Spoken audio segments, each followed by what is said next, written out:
Hello friends, ಎಲ್ರಿಗೂ art craft travel ಚಾನಲ್ಗೆ ಸ್ವಾಗತ.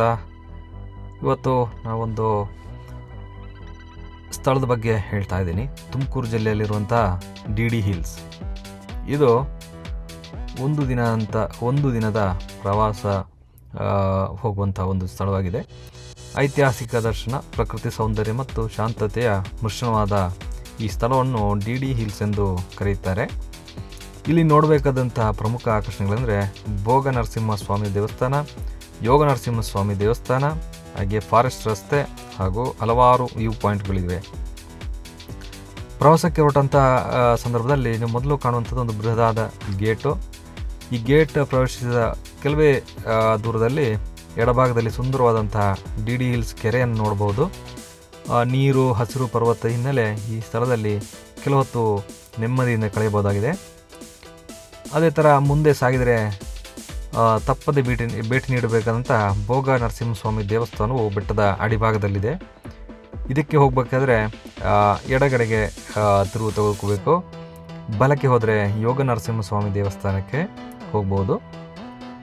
ದೇವಾಲಯದ ಗೋಪುರವು ದಶಾವತಾರ ಶಿಲ್ಪಗಳಿಂದ ಅಲಂಕರಿಸಲ್ಪಟ್ಟಿದ್ದು ಅಚ್ಚರಿ ಹುಟ್ಟಿಸುವಂಥದ್ದಾಗಿದೆ. ದರ್ಶನ ಮಾಡಿದ ಬಳಿಕ ತಕ್ಷಣವೇ ಹತ್ತಿರದಲ್ಲಿರುವ ಡಿ ಹಿಲ್ಸ್ನ ಮೊನೋಲಿಥಿಕ್ ರಾಕ್ ವ್ಯೂ ಪಾಯಿಂಟ್ಗೆ ಹೋಗ್ಬೋದು. ಇದು ಸುಮಾರು 500 ಮೀಟರ್ ದೂರದಲ್ಲಿದ್ದು ಇಲ್ಲಿ ನಿಮ್ಮ ವಾಹನದ ಜೊತೆ ಫೋಟೋ ತೆಗೆದುಕೊಳ್ಳಲು ಸುಂದರವಾದ ಸ್ಥಳವಾಗಿದೆ. ಈ ಬಳಿಕ ಯೋಗ ನರಸಿಂಹಸ್ವಾಮಿ ದೇವಸ್ಥಾನಕ್ಕೆ ಹತ್ತಬೇಕಾದ್ರೆ 2 ಮಾರ್ಗಗಳಿವೆ. ಒಂದು ಕಾಲ್ನಡಿಗೆಯಲ್ಲಿ ಮೆಟ್ಟಿಲುಗಳನ್ನು ಹತ್ಕೊಂಡು ಹೋಗುವಂಥದ್ದು, ಇಲ್ಲ ವಾಹನದಲ್ಲಿ ಮುಂದಕ್ಕೆ ಹೋಗಿ ದೇವಸ್ಥಾನದ ಕೆಳಭಾಗದವರೆಗೆ ವಾಹನದಲ್ಲಿ ಹೋಗಿ ಅಲ್ಲಿಂದ ಒಂದು 100ಕ್ಕೂ ಹೆಚ್ಚು ಮೆಟ್ಟಿಲುಗಳನ್ನು ಹತ್ಕೊಂಡು ಹೋಗುವಂಥದ್ದು. ಈಗ ಮೆಟ್ಟಿಲುಗಳ ಬಳಿ ಒಂದಷ್ಟು ಶಾಪ್ಗಳಿವೆ. ಅಲ್ಲಿ ಹಣ್ಣು ತರಕಾರಿಗಳು ಮಾರುವಂಥದ್ದು, ಚಾಟ್ಸ್ ಮಾರುವಂಥದ್ದು, ಜ್ಯೂಸ್ ಇನ್ನಿತರೆ ಐಟಮ್ಸ್ಗಳನ್ನೆಲ್ಲ ಇಟ್ಟು ಮಾರ್ತಾ ಇರ್ತಾರೆ. ಹತ್ತುವ ಮಾರ್ಗದಲ್ಲಿ ವಿಶ್ರಾಂತಿ ಪಡೆಯಲಿಕ್ಕೆ ಕುಳಿತುಕೊಳ್ಳುವಂಥ ಜಾಗಗಳಿವೆ. ಸುತ್ತಲೂ ಹಸಿರು, ತಂಪಾದ ಗಾಳಿ, ಇವೆಲ್ಲವೂ ತುಂಬ ಸುಂದರವಾಗಿರುತ್ತದೆ. ಸ್ವಲ್ಪ ಕೋತಿಗಳ ಕಾಟವೂ ಇದೆ, ಸ್ವಲ್ಪ ಜಾಗೃತಿಯಾಗಿರಿ. ಹಾಗೆ ಈ ಯೋಗ ನರಸಿಂಹ ದೇವಸ್ಥಾನವು ತುಂಬ ಸಿಂಪಲ್ ಆಗಿ ಆಧ್ಯಾತ್ಮಿಕ ಶಾಂತತೆಯಿಂದ ಕೂಡಿದೆ. ಇಲ್ಲಿ ಒಂದು ಸುಂದರವಾದ ಪಾಂಡ್ ಇದೆ, ನೀರಿನ ಪಾಂಡು. ಜೊತೆಗೆ ಅನೇಕ ವ್ಯೂ ಪಾಯಿಂಟ್ಗಳು ಬೆಟ್ಟದ ಮೇಲಿನಿಂದಲೇ ಸುತ್ತಲಿನ ಹಳ್ಳಿಗಳ ಒಳ್ಳೆಯ ಸುಂದರ ದೃಶ್ಯವನ್ನು ನೋಡಬಹುದು. ಒಟ್ಟಿನಲ್ಲಿ ಈ ಡಿ ಹಿಲ್ಸ್ ಒಂದು ದೇವರ ದರ್ಶನ ಜೊತೆಗೆ ಪ್ರಕೃತಿ ಸೌಂದರ್ಯವನ್ನು ಸವಿಯುವುದಕ್ಕೆ ಒಂದು ಉತ್ತಮವಾದಂಥ ಜಾಗವಾಗಿದೆ. ನೀವೇನಾದರೂ ಒಂದು ದಿವಸದ್ದು ಟ್ರಿಪ್ಪಿಗೆ ಅಥವಾ ಒಂದು ಟ್ರಕ್ಕಿಂಗೆಲ್ಲ ಪ್ಲ್ಯಾನ್ ಮಾಡ್ತಾಯಿದ್ರೆ ಈ ಒಂದು ಸ್ಥಳ ಉತ್ತಮವಾಗಿದೆ. ಒಂದು ದಿನದಲ್ಲಿ ಹೋಗಿ ಬರೋ ಬೆಂಗಳೂರಿಂದ ಸುಮಾರು 70 ಕಿಲೋಮೀಟರ್ ದೂರದಲ್ಲಿದೆ.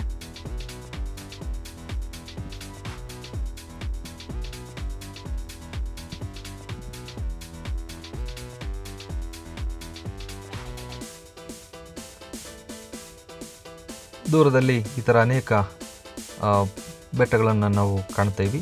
ತುಂಬ ಸುಂದರವಾಗಿದೆ. ಇಲ್ಲಿಗೆ ಹೋಗುವಂಥ ರಸ್ತೆಯು ಅದೇ ಥರ ಸುಂದರವಾಗಿದ್ದು ಸುತ್ತಲೂ ಹಸಿರಿನಿಂದ ಕೂಡಿದೆ. ಅನೇಕ ಬೈಕರ್ಸು ಹಾಗೆ ಟ್ರಕ್ಕಿಂಗ್ ಹೋಗುವಂಥ ಜನರು ತುಂಬ ಜನ ಇರ್ತಾರೆ ಇಲ್ಲಿ.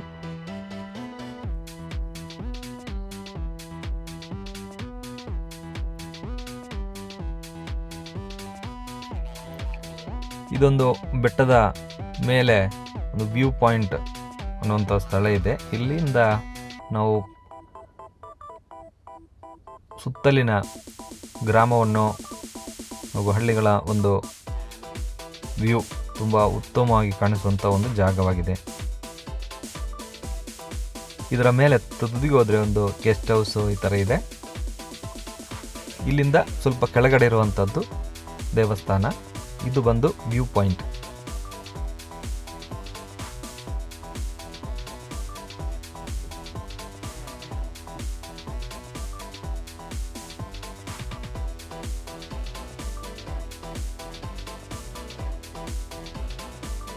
ಇಲ್ಲಿಂದ ತುಂಬ ಸುಂದರವಾಗಿ ದೃಶ್ಯಗಳನ್ನು ಕಾಣ್ಬೋದು. ಇಲ್ಲಿ ನೋಡಿ, ಇದು ದೇವಸ್ಥಾನಕ್ಕೆ ಹೋಗುವಂಥ ಮೆಟ್ಟಿಲು, ಯೋಗ ನರಸಿಂಹಸ್ವಾಮಿ ದೇವಸ್ಥಾನಕ್ಕೆ ಹೋಗುವಂಥ ಮೆಟ್ಟಿಲು. ಇಲ್ಲಿ ಕೋತಿಗಳೆಲ್ಲ ಈ ಥರ ಕೂತ್ಕೊಂಡಿರುತ್ತೆ.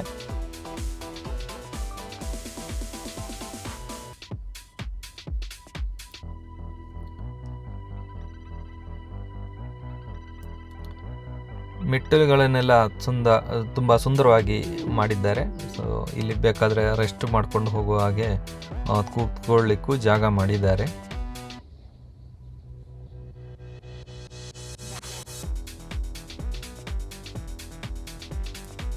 ವಿಶಾಲವಾದ ಮೆಟ್ಟಿಲುಗಳು ಇದೆ.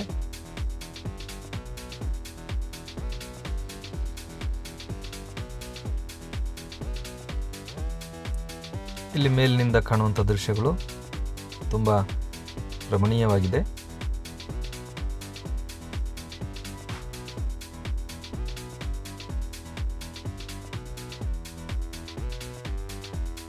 ಇದು ದೇವಸ್ಥಾನ ಇರುವಂತಹ ಜಾಗ, ಬೆಟ್ಟದ ಮೇಲೆ.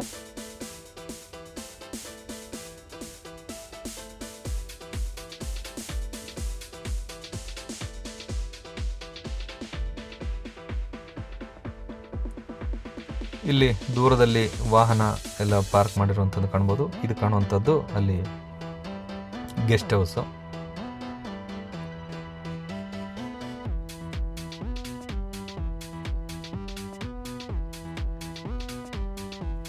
ಅಲ್ಲಿ ಪಾರ್ಕಿಂಗ್ನಿಂದ ಈ ಸ್ಟೆಪ್ಪಿಂದ ಇಲ್ಲಿಗೆ ದೇವಸ್ಥಾನಕ್ಕೆ ಬರಬೇಕಾಗತ್ತೆ ಬೆಟ್ಟದ ಮೇಲೆ.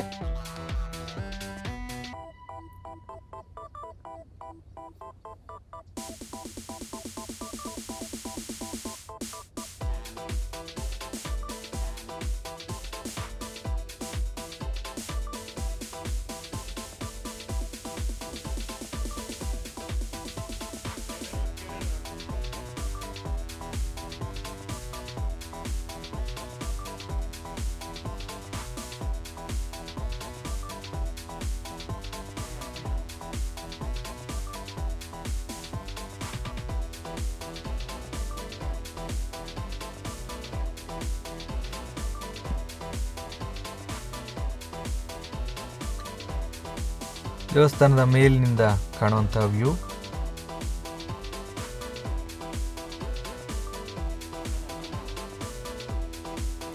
ಇಲ್ಲಿ ಒಂದು ಸಣ್ಣ ಕೊಳ ಇದ್ದು ಇಲ್ಲಿ ಜನ ಇಳಿದು ಕೈಕಾಲು ತೊಳೆಯುವಂಥದ್ದು, ದೇವಸ್ಥಾನಕ್ಕೆ ಹೋಗುವಂಥ ಮೊದಲು ಇಲ್ಲಿ ಬಂದು ಹೋಗ್ತಾರೆ. ಇಲ್ಲಿ ತುಂಬ ತಣ್ಣಗಿದೆ, ಎಷ್ಟೇ ಬಿಸಿಲಿದ್ರೂ ಬಿಸಿ ತಣ್ಣಗಿರುತ್ತೆ.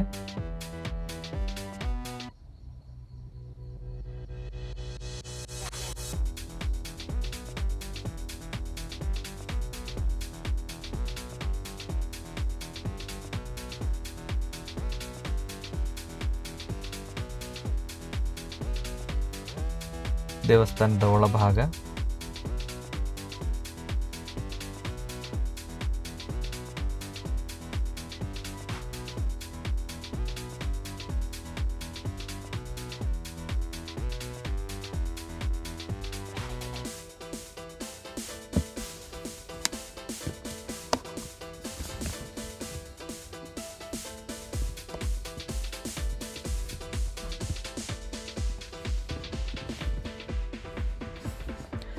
ಸುತ್ತಲೂ ಸೇಫ್ಟಿ ಗ್ರಿಲ್ಸ್ಗಳನ್ನು ಹಾಕಿದ್ದಾರೆ.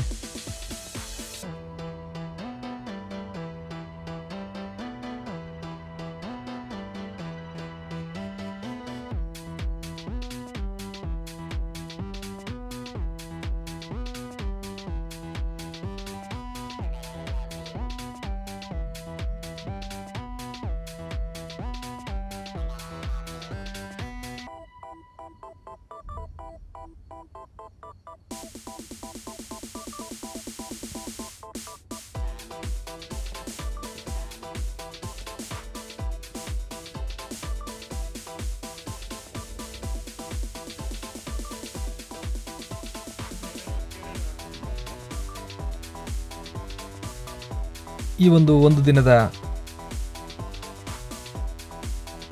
ಜರ್ನಿಯು ತುಂಬ ಉತ್ತಮವಾಗಿದ್ದು, ನಮ್ಮ ಸಿಟಿಯ ಒಂದು ಲೈಫ್ನಿಂದ ಒಂದು ದಿನಕ್ಕೆ ಒಂದು ಮುಕ್ತಿ ಸಿಕ್ಕಿ ಒಂದು ನೆಮ್ಮದಿ ಸಿಗುವಂಥ ತಾಣವಾಗಿದೆ. ಸೊ ಈ ಸಣ್ಣ ವಿಡಿಯೋ ಇಷ್ಟ ಆದರೆ ಲೈಕ್ ಮಾಡಿ, ಗೆಳೆಯರೇ ಶೇರ್ ಮಾಡಿ, ಕಮೆಂಟ್ ಮಾಡಿ. ಮುಂದಿನ ವಿಡಿಯೋದಲ್ಲಿ ಸಿಗೋಣ. ಅಲ್ಲೇ ತನಕ ಎಲ್ರಿಗೂ ಬಾಯ್ ಬಾಯ್.